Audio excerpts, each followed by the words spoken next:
시편 149편.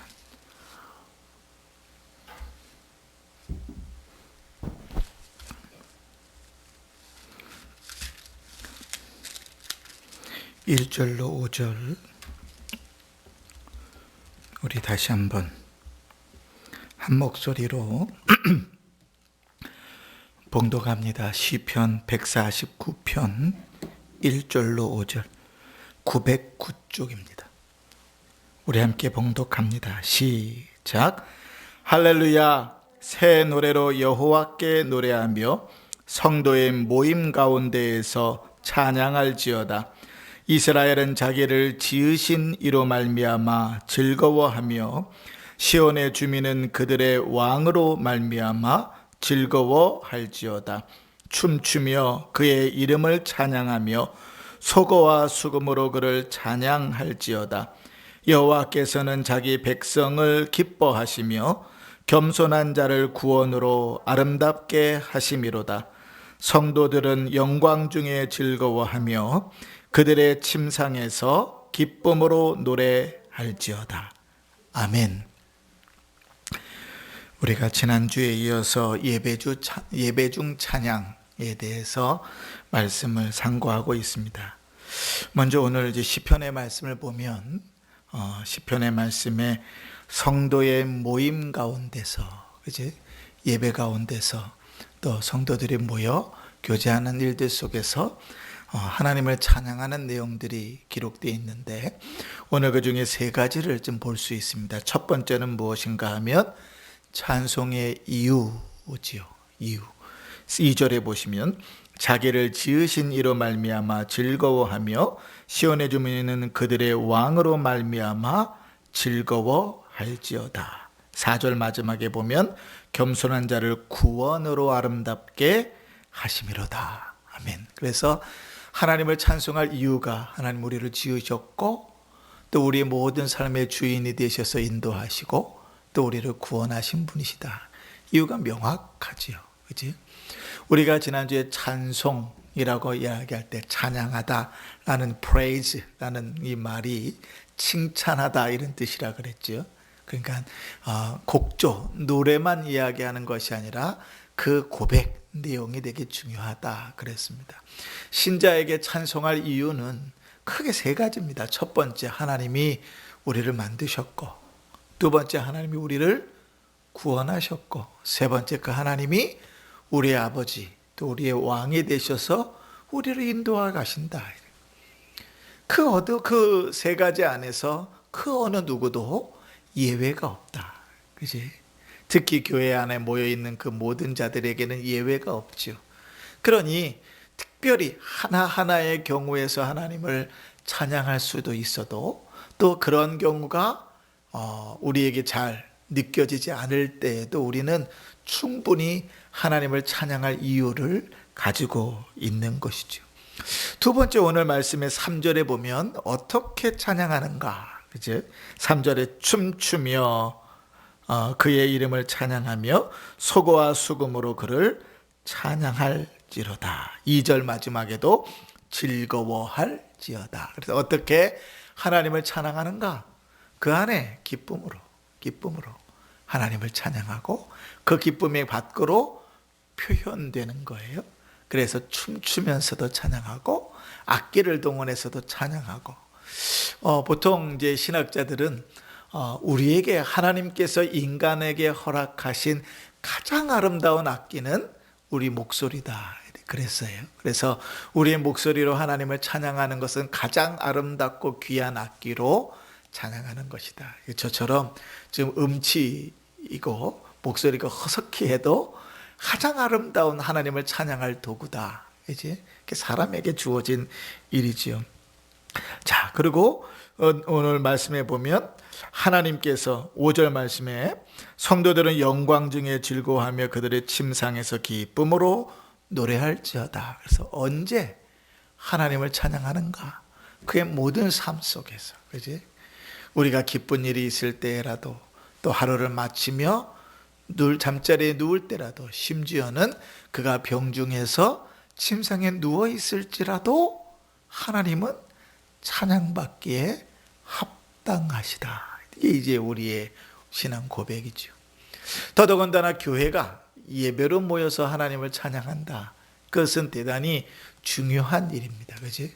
이미 창세기 때부터 하나님을 찬송하는 일, 찬양하는 일들은 늘 있어 왔고 하나님을 예배하는 한 방법으로 있었으니까요. 우리가 지난주에는 이제 찬송이 뭔지부터 시작해 가지고 신구약 성경을 쫙 훑고 한국 교회의 찬송가의 어떤 역사도 좀 잠시 살펴봤습니다. 그치?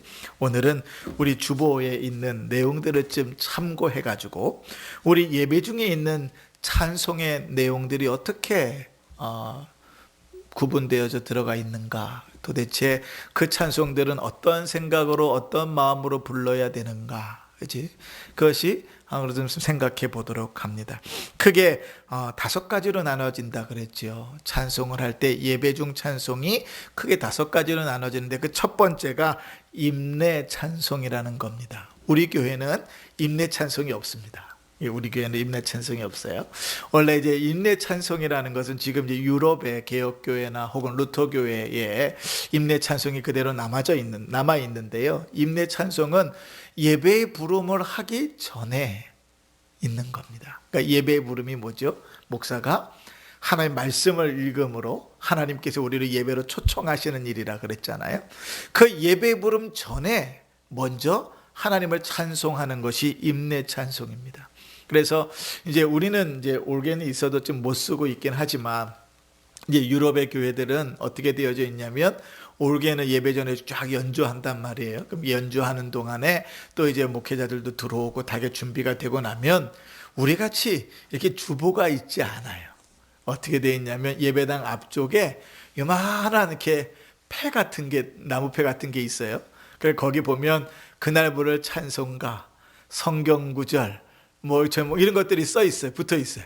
그러니까 이제 우리로 따지면 스크린 띄워놓고 되는 것 같겠죠. 그러면 예배 전에 사람들이 와서 이미 미리 그거를 보고 준비하는 겁니다. 우리 주보 보고 예배 준비하듯이. 그걸 준비하고 있으면 이제 올겐이 쫙 전주하고 연주하고 목회자들이 들어오고 나면 시간이 되잖아요. 그러면 올겐으로 쫙 전주를 하면 그날 부를 찬송을 모든 성도가 당연하다듯이 자연스럽게 같이 찬송하면서 예배가 시작되는 거예요.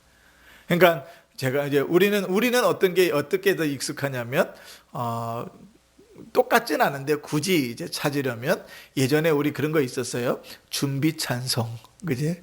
예배 전에 10분 전에 저도 참 이제 그 준비 찬송 인도를 참 많이 했었는데 예배 10분 전, 5분 전, 뭐 15분 전 이렇게 나와가지고 이제 찬송을 인도하는 거죠. 그래서 찬송가 몇 장 부르겠습니다. 그러면 이제 뒤에서 예배 준비하려고 목사님 다 들어와 있는데 이제 찬송을 부르면서 성도들이 함께 찬송하면서 예배를 준비하는 거죠. 그지? 용어적인 문제가 좀 있습니다. 준비 찬송. 그래서 좀 문제가 좀 있긴 하지만 하여간 우리의 전통에는 그런 게 있어요. 그죠? 근데 이 유럽의 개혁교회나 루터교회 전통은 그런 인도자가 따로 있지 않고 그냥 찬송가 곡, 첫 곡만, 임내 찬송 곡만 딱 몇 장 이렇게 붙어 있어요. 그리고 뭐가 리드해 가냐면 오르겐 반주가 리드해 갑니다. 그래서 예배 전에 이제 임내 찬송 부르기 전에 올겐이 반주 쫙 하고 그리고 바로 이제 찬송가 전주를 들어가면 모든 성도들이 당연히 예배 시작하는 줄 알고 임내 찬송으로 예배를 시작하는 거죠. 참 좋은 전통이라고 생각해요. 왜냐하면 성도들이 그냥 이게 뭐 늦게 오거나 혹은 뭐 그런 사람들도 있겠지만 미리 와서 예배를 준비하고 있다가 이제 올겐 소리 들으면 기도를 자연스럽게 멈추고 이제 하나님 앞에 예배로 들어가는 임예니까 예배로 들어가는 찬송으로 이제 예배를 시작하는 거죠. 임례 찬송이 끝나면 그 다음에 이제 비로소 이제 예배의 부름, 목회자가 나와서 예배로 부르는 것입니다. 말씀을 읽고 또 기도하면서 예배로 초청하는 것이죠. 그게 이제 임례 찬송입니다. 자, 두 번째 이제 우리 주보에 있는 것들을 좀 보십시다. 우리 주보에 보면 두 번째 나오는 건 이제 영광 찬송이에요. 네, 오늘 우리 주보에 한번 보십시오. 우리 주보에 보면 두 번째 경배 찬송 이렇게 있고 그 다음에 좀 더 내려가시면 그 중간에 신앙 고백 다음에 영광 찬송 있습니다. 그지? 경배 찬송, 영광 찬송. 이거를 보통 이제 신학적으로 분류할 때는 묶어서 뭐라고 얘기하냐면 뭐 송영 찬송 혹은 뭐 순경의 찬송, 경배 찬송 뭐 이렇게들 많이 이제 번역이 됐어요. 그 내용은 무엇인가 하면 예배로 부르신 하나님에게 대한 우리의 반응입니다. 그러니까 여러분 예배는요 그냥 예배 자리에 앉아 있어서 참여함으로 예배가 되는 게 아니라 예배 가운데 주고받는 하나님과의 교통이 있는 거예요. 그래서 예배의 부름 누가 부르는 거라 그랬죠? 하나님께서 부르시는 거라 그랬잖아요. 하나님께서 예배로 부르면 그 다음에 성도는 뭐예요? 찬송으로 그 예배의 부름에 화답하는 거예요. 그래서 우리 예배도 순서에도 보면 예배의 부름 다음에 뭐가 있어요? 경배 찬송이 있죠. 예? 그 찬송의 가사는 어떤 거여야 될까요? 하나님께서 예배하라고 우리를 은혜 받는 자리로 부르셨어요.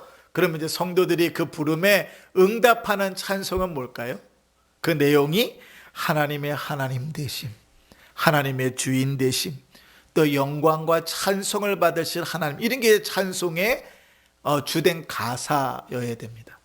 이 찬송, 여기 찬송에 예를 들면 찬송가 405장, 305장이죠. 우리 찬송은 나 같은 죄인 살리신, 이렇게 들어가면 안 되는 거예요. 그냥 아무렇게나 찬송이 들어가는 게 아니라 여기에 들어가는 찬송은 그런 거예요. 하나님의 영광을 돌리는 것, 하나님을 찬송하는 것, 하나님의 어떠하심, 이런 찬송들을 이렇게 부르게 되는 것입니다. 시편송에 이런 찬송들이 많죠. 우리가 시편 150편 중에 하나님을 찬송하는 내용들이 많죠. 오늘 우리가 읽었던 시편 149편도 시작이 어떻게 되죠? 할렐루야 이렇게 시작하잖아요. 그죠? 할렐루야가 무슨 뜻입니까? 여호와를 찬양하라 이렇게 시작하는 거잖아요. 그지? 시편에도 그런 내용들이 있어서 시편송을 이렇게 부르면서 시작하는 것도 좋겠다 싶습니다. 물론 시편송 가운데도 신앙 고백이 담겨 있는 시편들이 있기 때문에 그런 것들은 분류해야 되겠죠. 우리 교회는 이제 제가 벌써 7년이 됐네요. 7년째인데 7년 전에 처음 이제 교회 부임해가지고 주보를 정리하면서 이 주보를 보니까 이 주보가 예전에 따라서 잘 배열되어 있다 이렇게 생각했어요. 제가 그래도 뭐 학위는 못 받아도 예배학 전공한 사람 아닙니까? 그러다 보니까 잘 배정됐다. 그래서 될 수 있으면 교회가 해오던 그 찬송들을 그대로 받으려고 노력을 했습니다. 그래서 원로 목사님께서 예배 인도하실 때 썼던 주보 2년치를 다 모아가지고 2년치 중에 경배 찬송으로 불렀던 곡들이 몇 곡인가를 쫙 뽑았더니 13곡이었어요. 뭐 예를 들면 이런 거예요. 9장 하늘에 가득한 영광의 하나님 이런 거. 그 다음에 10장 전능왕 오셔서, 14장 주리 하나님, 그 다음에 23장 만입이 내게 있으면, 이런 찬송들입니다. 그러니까 하나님을 찬송하는 내용들이죠. 그런 찬송들 13곡이었어요. 그래서 그 13곡을 매 주일마다 돌아가면서 찬송합니다. 그래서 우리가 경배 찬송 부를 때는 교회가, 우리는 전통적으로 그냥 아는 곡만 부르네 이럴 수 있는데 의도가 있는 거예요. 그래서 예전에 불렀던 곡들 다 모아가지고 경배 찬송 13곡을 매주마다, 그러니까 13주에 한 번씩 불렀던 찬송이 돌아오는 거죠. 그렇게 이제 불렀었습니다. 그 외에도 또 여기에 해당되는 찬송들이 더 있습니다. 그거는 우리가 조금 좀 지나서 멀게 보면 한 2, 3년 후에, 짧게 보면 한 1, 2년 후에 우리가 이 예배에 대한 내용들도 조금 바꾸고 주보도 좀 바꾸고 또 이렇게 순서들을 바꿔갈 때는 조금 더 우리가 또 새로운 찬송들도 찬송가에 들어와 있으니까 또 소개하면서 좋은 찬송들은 함께 하나님께 찬송할 수 있겠지요. 그치? 다양한 찬송들을 시도할 필요는 있습니다. 자, 그 다음에 좀 보시면 그 다음에 영광 찬송이라는 게 있습니다. 그치? 영광 찬송. 그 순서를 한번 보세요.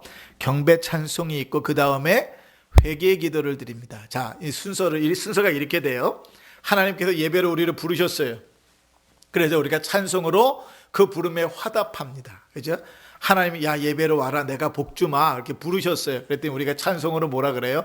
아 하나님 정말 영광 받으실 분이십니다. 하나님은 정말 찬송받기에 합당하신 분입니다. 이렇게 찬송을 드렸어요. 그렇게 예배가 시작됐잖아요. 그러고 나서 제일 먼저 하는 게 뭐라고요? 회개해라. 왜요? 예수 그리스도의 보혈의 공로가 없으면, 주님께서 우리의 죄를 씻지 않으시면 우리는 하나님 앞에 나가 예배할 수 없거든요. 그래서 나오는 것이 회개의 기도입니다. 그냥 우리는 한 주간 동안 죄를 회개합시다. 그래서 그냥 뭐 그렇게 의뢰하는 것으로 생각하지만 그게 아니고, 나중에 이제 기도 부분 할 때 이 부분을 좀 다루겠지만, 회개의 기도는 그런 거예요. 그래서 하나님, 그리스도의 보혈의 공로를 힘입어 성령의 도우심으로 이 시간을 하나님 앞에 예배하기를 원합니다라고 기도를 드리는 거죠. 그렇게 기도를 드리고 나면 이제 성시교독이 있고 신앙 고백, 그다음에 영광 찬송이라는 게 나옵니다. 그지? 이 영광 찬송도 역시 경배의 찬송이에요. 이렇게 생각해 보시면 됩니다. 우리가 회개의 기도를 드렸잖아요. 그러고 난 다음에 하나님의 말씀을 듣습니다. 그게 뭐냐면 성시교독이에요. 그지?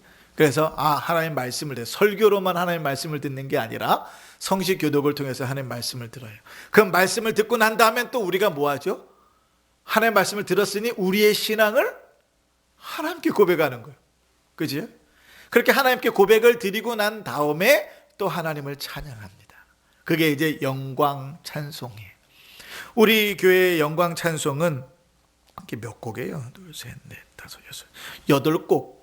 8곡을 이렇게 바꿔 돌아가면서 부릅니다. 이것도 역시 예전에 영광 찬송 불렀던 2년치 주보를 싹 다 모아가지고 정리했더니 8곡을 돌아가고 있었어요. 그래서 거의 2달에 한 번씩 불렀던 곡들을 부르는 거예요. 그 영광 찬송의 내용이 이런 겁니다. 만복의 근원 하나님 1장이죠. 2장에 찬양 성부 성자 성령, 그 3장에 성부 성자와 성령, 5장에 이 천지간 만물들아, 뭐 이런 찬송을 하나님께 드리는 거죠. 근데 영광 찬송은 무엇인가 하면, 우리를 부르신 하나님 앞에, 우리가 예배하는 그 하나님 앞에 하나님이 어떠한 분이시고 하나님이 영광을 받으시기에 합당하시고 그 하나님께서 어떠한 분이신지를 고백하면서 드리는 찬송입니다. 그 예배의 서두에 있어요. 왜 예배의 서두에 있습니까? 예배의 서두는 하나님이 우리를 부르시고 우리의 죄를 회개하면서 주님 앞에 나아가는 부분들이니까. 그치? 그렇게 찬송이 이어집니다. 자, 그 다음에 찬송이 어디 있습니까? 그 다음에 찬송이. 찬양, 성경 봉독하고 찬양대 있는데 이건 뒤로 좀 빼고, 뒤에서 좀 다룰 거니까. 그 다음에 찬송이 설교 다음에 있죠. 그치? 그러면 이 두 번째 설교 다음에 있는 찬송은 뭘까요? 앞에 영광 찬송들은 다 하나님이 누구신지, 삼위 하나님이 어떤 분이신지, 하나님이 영광 받으실 분이신지 이 내용들을 찬송했다면, 설교 다음에 나오는 찬송들은 대부분 설교하고 연결되어져 있습니다. 여러분 아마 이제 신앙생활을 오래 해오신 분들은 대충 배워본 적이 없어도 대충 감은 잡으셨을 거예요. 들어본 적이 없어도. 보통 설교 내용을 듣고 찬송을 하면 그 찬송하고 내용이 비슷하다 이런 걸 느끼지. 요즘은 이제 복음성가를 부르는 교회들이 많아졌어요. 그래서 말씀과 연관해가지고 복음성가를 이제 부르는 교회들도 꽤 있더라고요. 그래서 어떤 이제 교회들은 이 설교를 맨 뒤로 빼가지고 설교하고 복음성가, 그거에 관계된 복음성가를 부르고, 그리고 이제 같이 기도하고, 그리고 축도하고 예배 끝, 이렇게 하는 교회들도 있습니다. 자, 하여간 이 설교 후의 찬송은 대부분 내용이 이렇습니다.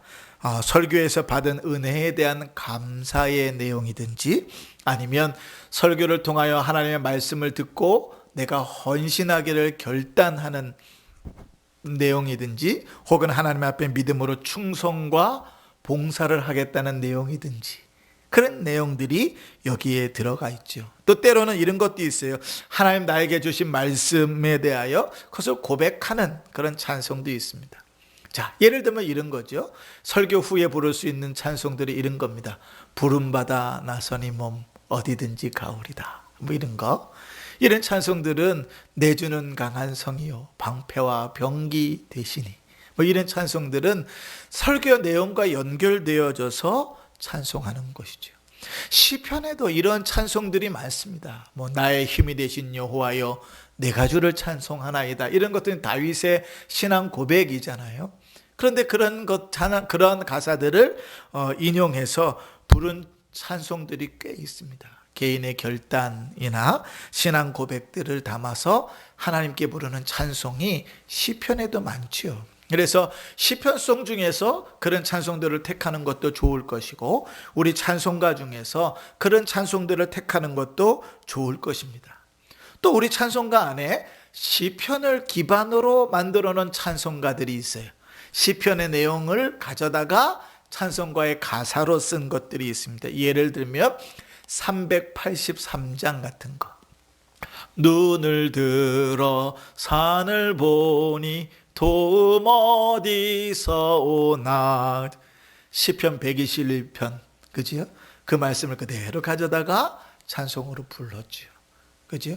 만약에 설교를 통하여 우리가 어려움 가운데 있고 힘든 가운데 있을지라도 하나님께서 우리의 도움이 되시고 언제나 하나님이 그 오른손으로 우리를 도우시리라, 뭐 이런 주제의 말씀을 들었다면 오늘 우리가 아까 얘기했던 383장의 찬송이 말씀과 관계 연결해서 또 은혜가 될 것입니다. 때로는 하나님께서 우리가 어렵고 힘든 상황들 가운데서도 걱정하지 말아라, 내가 보호하고 지킬 것이다 하는 말씀을 들었다면 시편 91편 말씀을 가지고 지어진 찬송가 382장, 너 근심 걱정 말아라 주 너를 지키리, 이런 찬송이 말씀과 관계해서 은혜가 될 것이지요. 또 이런 것도 있습니다. 하나님께서 우리에게 늘 믿음으로 살기를 원하시고 늘 말씀을 따라 살아가기를 힘쓰기를 권면하실 때 시편 119편 18절의 말씀을 가지고 만든 찬송이 있어요. 찬송가 366장입니다. 어두운 내 눈 밝히사 진리를 보게 하소서, 이런 찬송들이 우리의 간절한 기도의 내용, 우리의 마음의 내용, 말씀을 듣고 우리 안에 심겨진 소망의 내용들을 고백하는 찬송들이 되겠죠. 그래서 설교 후에 주어지는 찬송들은 이렇게 설교의 내용과 이렇게 연결되어집니다. 그래서 여러분 혹 행여나 그날 설교를 들으면서요, 제일 처음에 보통 이렇게 하는 거예요. 설교를 들으실 때 성경 본문을 읽고 제목을 보시면서 내 마음속에 오늘 말씀이 어떤 말씀일까 생각해 보는 것이 좋습니다. 보통 책을 이제 읽거나 살 때 이런 방법들을 쓰는 거거든요. 책이 막 어마어마하게 쏟아져 나오잖아요. 그죠? 그 책들 중에 뭐가 좋은 책인지 뭐가 필요한 책인지 어떻게 압니까? 그죠?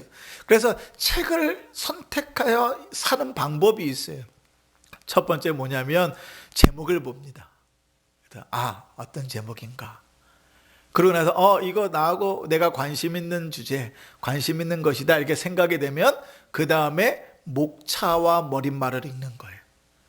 책의 목차가 어떻게 되는구나, 머릿말을 읽고 나면 이 책에 무슨 내용이 있구나 하는 게 대충 정리가 됩니다. 그러면 내가 사서 읽을 책인지 아닌지가 결정되는 거지요. 책은 그렇게 고르는 거거든요. 그런데 설교를 들을 때도 마찬가지예요. 이제 예배 전에 이제 와서 준비하실 때 제목을 보고요, 본문을 읽어요. 그러면서 오늘 목사님께서, 하나님께서 목사님을 통하여 어떤 말씀을 주실 건가? 본문의 내용이 이 본문인데 내가 너무나 잘 아는 말씀인데 제목이 좀 내가 아는 것 같고 좀 다르네? 혹은 제목이 내가 아는 것과 같네? 그럼 대충 머릿속에 어떠한 말씀이 전해지겠구나, 이제 그림이 그려지죠. 그러면 내가 그날 받을 은혜를 사모하면서 기도할 수 있게 됩니다. 그런데요, 그렇게 설교를 들었어요. 그런데 설교를 듣는데 감이 잘 안 잡힐 때가 있죠. 그죠? 그럴 때는 그 다음에 설교 후에 부르는 찬송을 통해서 그 말씀의 내용이 어떤 내용이구나 그렇게 연결시켜 가는 겁니다. 그래서 목회자가요, 저 같은 경우는 더더군다나 이제 본문을 정하면 이제 뭐 5월 달에는 좀 이제 특별한 주일들, 어린이 주일, 어버이 주일이 있으니까 좀 다르겠지만 우리가 그 창세기를 계속 강의하고 있잖아요. 그러니까 본문이 정해져 있는데 본문을 여러 번 읽으면서 그 본문 가운데서 전하려는 메시지와 가장 흡사한, 가장 가까운 성경 본문을 찾으려고 노력합니다. 본문의 내용을. 그지? 그러니까 어떨 때는 성경 본문인데 좀 생뚱맞게 있을 때 있잖아요. 왜 이게 뭔가 그러실 텐데 아니고 그건 제가 고민해가지고 가장 그 메시지와 가까운 본문을 선택하는 거예요. 그게 아니면 다른 제목을 이제 짓는 거죠. 그지? 다른 제목을. 저희 원로 목사님 설교하실 때, 원로 목사님 설교가 그렇습니다. 원로 목사님 설교는 딱 그 제목 안에 다 들어있습니다. 그지? 목사님 되게 고민하셔서 제목 안에 딱 들어있어요. 그 가장 좋은 잘 쓴 글은 한두 문장으로 딱 정리가 되거든요. 그 원로 목사님 설교는 그 문구 안에 딱 들어있습니다. 그러니까 본문을 보고 제목을 읽으면 설교 내용이 다 들어오지 않아도 지금 무엇을 전하는구나 아는 거죠. 그러고 난 다음에 불려지는 찬송이 우리로 하여금 다시 한번 그 말씀의 은혜 받게 만드는 거예요. 자, 이렇게 이제 하나하나 의미를 집어가면서 순서를 이제 감당하면 은혜가 되겠죠, 그죠? 그냥 아무 생각 없이 앉아있다가 쭉 흘러가는 대로 파도에 몸을 실어서 움직이면 왔다 갔다 밖에 하지 않는데, 그런데 생각을 가지고 그 파도를 타기 시작하면 그 파도를 타는 재미가 있다고요. 즐거움이 있단 말이죠. 자, 그러면 이제 또 아까 우리가 건너뛰었던 거 있어요. 찬양대 찬송. 그죠? 우리가 예배 전에 보통 성경 봉독하고 설교 전에 대부분 이 찬양대의 찬양이 들어갑니다. 이 용어 정리부터 좀 할게요. 찬양대라는 말이 있고 성가대라는 말이 있습니다. 그죠? 저희 어렸을 때는 다 그냥 성가대 이렇게 불렀었어요. 찬양대라는 말이 별로 없다가 이제 제가 신학교 다닐 때쯤일 것 같아요. 찬양대라는 말이 훨씬 더 많이 쓰이기 시작됐습니다. 그 이유는 이래요. 성가대 그랬더니 사람들의 인식이 이 자리에 앉아서 성가를 부르는 사람들이 되게 구별된 특별한 사람으로 인식하기 시작한 거예요. 그 가운도 또 입었겠다. 그러니까 찬양하는 사람, 성가대로 부르는 사람들이 좀 특별한 예배의 직분을 가진 사람으로 오해가 되는 거죠.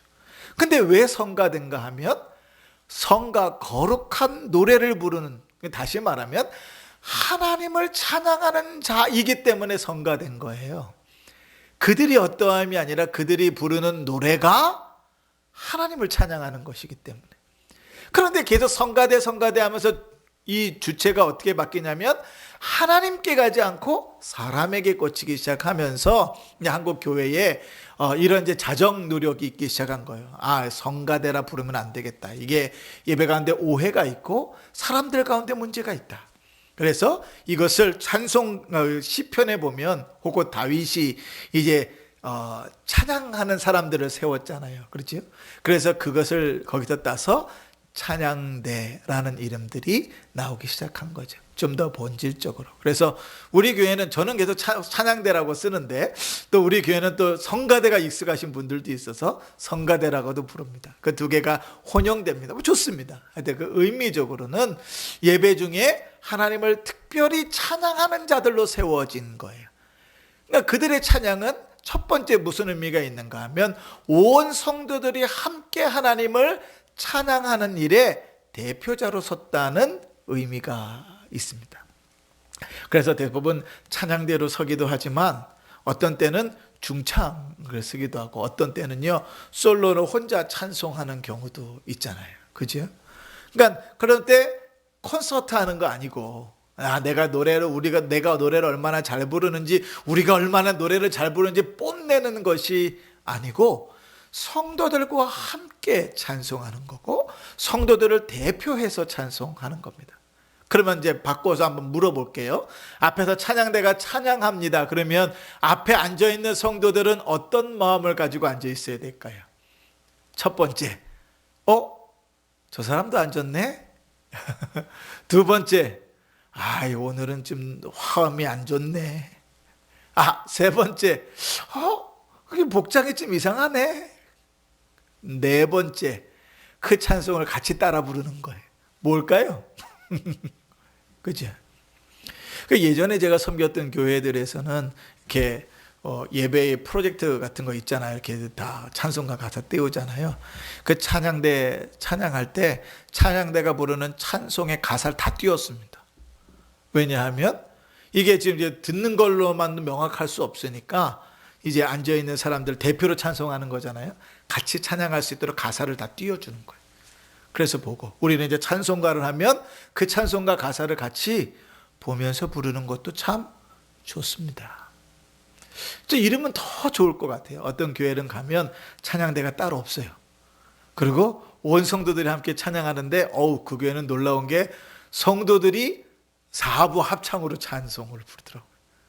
우리는 그냥 다 멜로디만 갖고 찬송하잖아요. 그런데 누구는 소프라노, 누구는 알토, 누구는 테너, 베이스 4부로 부르는데 온 성도가 그렇게 찬양하니까 그건 또 참 멋있더라고요. 모든 성도가 다 찬양대가 된 것이죠.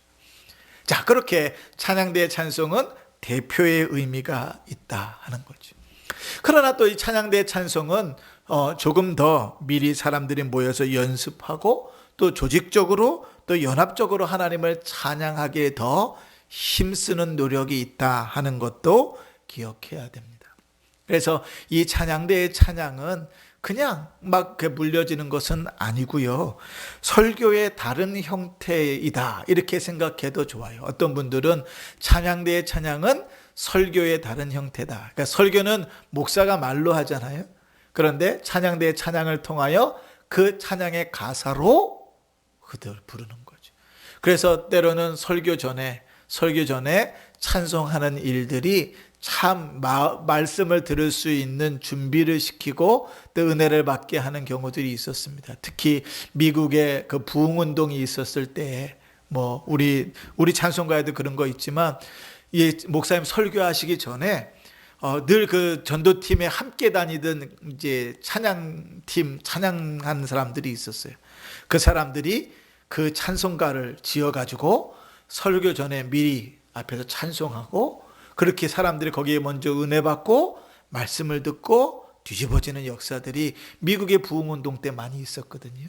그때 불었던 찬송들이 우리 찬송가에 참 많이 들어있습니다. 미국도 그렇고 영국도 그렇고 부흥의 시기에 그런 일들이 있었습니다. 자, 그래서 이제 이 찬양대가 이제 곡을 선정할 때는 몇 가지 기준이 있습니다. 그래서 그냥 멋있는 곡을 선정하는 것이 아니라 몇 가지 기준이 있는데 첫 번째 가장 쉬운 기준은 교회력을 따라서 찬송을 선택하는 거죠. 예를 들면 우리가 얼마 전에 이제 부활절 예배를 드렸잖아요. 그러니까 부활절 예배니까 찬송은 뭐를 부르는 게 좋겠어요? 그리스도의 부활과 관계된 찬송을 부르는 게 좋겠죠. 그죠? 부활절인데, 교회는 이제 부활절 예배를 드리는데, 본인들이 연습한 것은 성탄절 예배여서, 찬송이어서, 이렇게 찬송하면 안 된다는 거예요. 될 수 있으면 그 교회 절기를 따라서 찬송의 곡을 선정하는 것이 좋다. 두 번째로 우리가 이제 읽은 본문처럼 성경 봉독이 있고 설교 전에 찬양대 찬송이 있잖아요. 그러니까 아까 제가 뭐라 그랬죠? 그 찬양대 찬양은 말씀에 은혜 받을 수 있도록 인도하는 통로라 그랬잖아요. 그러니까 거기에 부르는 찬송들 역시도 그들이 말씀으로 성도들을 이끌어 줄 수 있는 찬송을 선택하는 것도 중요하다. 그치? 때로는요, 설교자와 함께 이렇게 미리 얘기해서 그 설교에 맞는 주제의 찬송을 준비해서 하는 것도 좋습니다. 그러면 이렇게 되겠지요. 설교 듣기 전에 찬양대 찬양으로 먼저 그 말씀의 내용들을 듣고 설교를 듣고 또 온 성도들이 함께 찬송하면서 그 찬송으로 신앙의 고백을 드리는 형식이 되겠죠. 그래서 늘 예배는 주고받는 일들이 이어지는 겁니다. 그런데 가장 중요한 것은 뭐냐면 그 찬송이 성경이나 그 교회가 고백하는 신앙 고백에 위배돼서는 안 된다는 거예요. 여러분, 이제 우리가 점점 갈수록요, 찬송이라는 말이 이제 많아졌죠. 그래서 복음성가라는 말도 있잖아요. 그리고 요즘 이제 뭐 젊은이들은 CCM 이런 말도 있는데, 여러분, 이게 교회에 관계된 노래라고 해서 모든 노래를 예배 때 사용할 수는 없습니다. 그 예배 때 사용하는 곡이라 그래서 아무 때나 집어넣어서 사용할 수 없습니다. 우리가 아까 살펴봤던 것처럼 그 예배 순서에 맞는 찬양들이 들어가야 돼요. 그런데 실례로 우리 찬송가에 보면 우리의 신앙 고백하고도 전혀 관계없고 찬송한 것도 전혀 관계없는데 우리가 너무나 잘 아는 익숙한 찬송가가 들어있는 게 있습니다. 한번 찾아보실래요? 582장. 찬송가 582장. 한번 아는 곡인가 모르는 곡인가 한번 찾아보십시오. 찬송가 582장.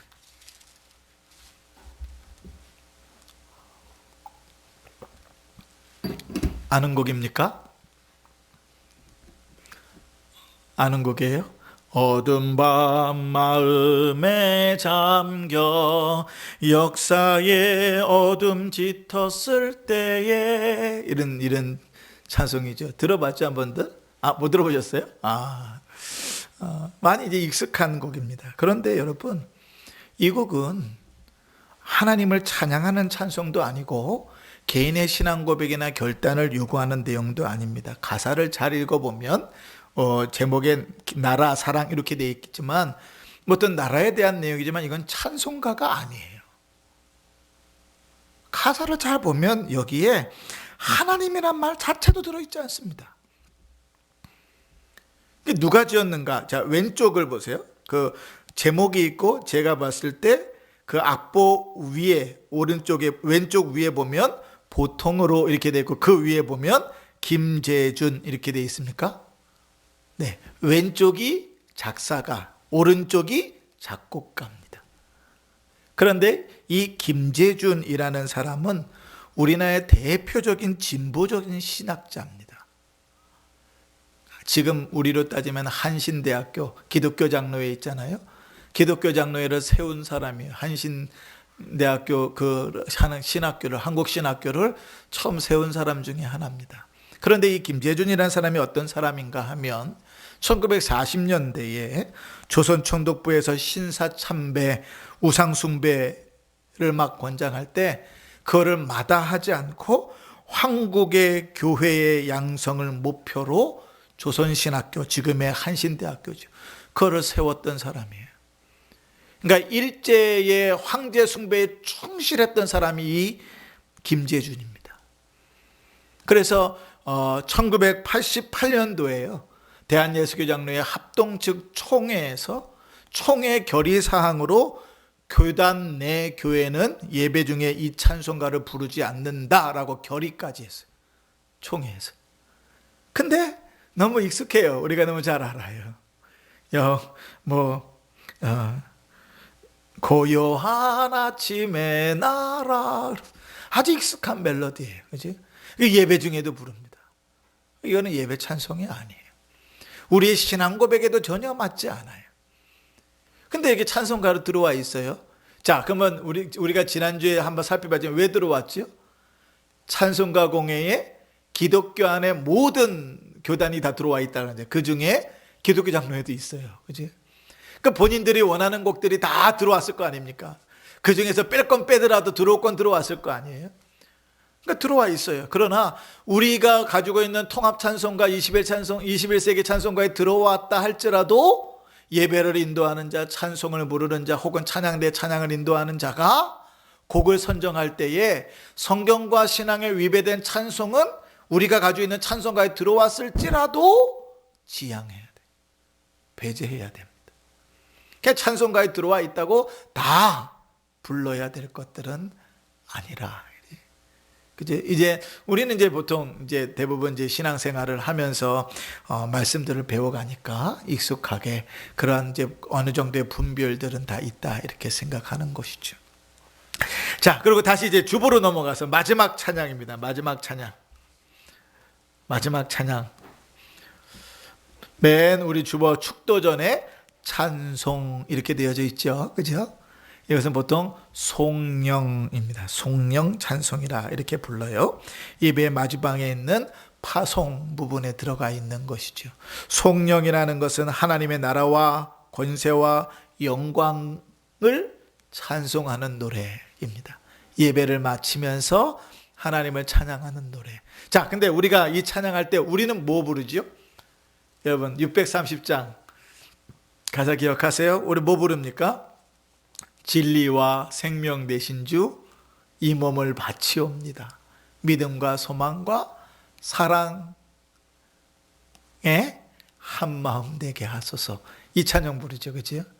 그 무슨 얘기입니까? 예배를 다 마치면서 우리의 고백은 뭐야? 하나님, 이 예배 후에도 지금 예배한 것과 같이 우리의 삶을 주님 앞에 드리면서 살기를 원합니다. 하나님, 우리의 삶을 받으시기에 합당한 분이시고 우리가 한 마음으로 한 몸으로 그렇게 하나님을 예배하길 원합니다. 이렇게 찬송하는 거죠.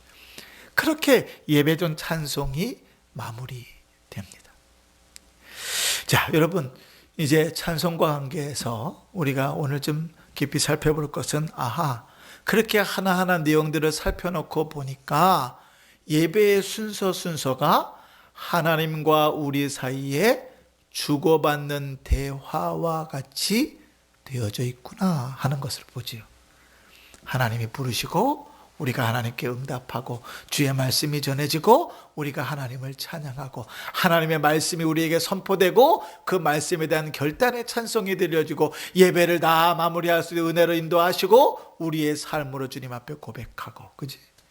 그 찬송은 그렇게 주님 앞에 고백되는 일들이죠. 그러나 예배 가운데서 쭉 찬송, 예배 순서를 따라서 쭉 찬송을 부르고 순서대로 참여할 때 이러한 이제 생각을 가지고 이런 의식을 가지고 하나하나 찬송하기 시작하면 내가 지금 무엇을 하고 있지 하는 것들을 발견하게 되고 그 속에서 하나님께서 예배 가운데 어떻게 우리를 다루시는가, 찬송 가운데 어떻게 하나님께서 임재하시는가, 찬송 가운데서 어떻게 우리에게 은혜를 베푸시는가 하는 것들을 고백할 수 있게 되는 거죠. 바라기는 우리 은평중학교의 성도님들이 예배 중에 주를 찬송하는 일들 속에서도 하나님께 합당히 영광을 돌릴 뿐 아니라 하나님께서 우리 가운데 우리 찬송 가운데 임재하시고 또 우리 찬송 가운데 역사하시는 은혜를 누리는 복된 성도들 되시기를 주의 이름으로 축원합니다. 아멘. 기도합시다. 하나님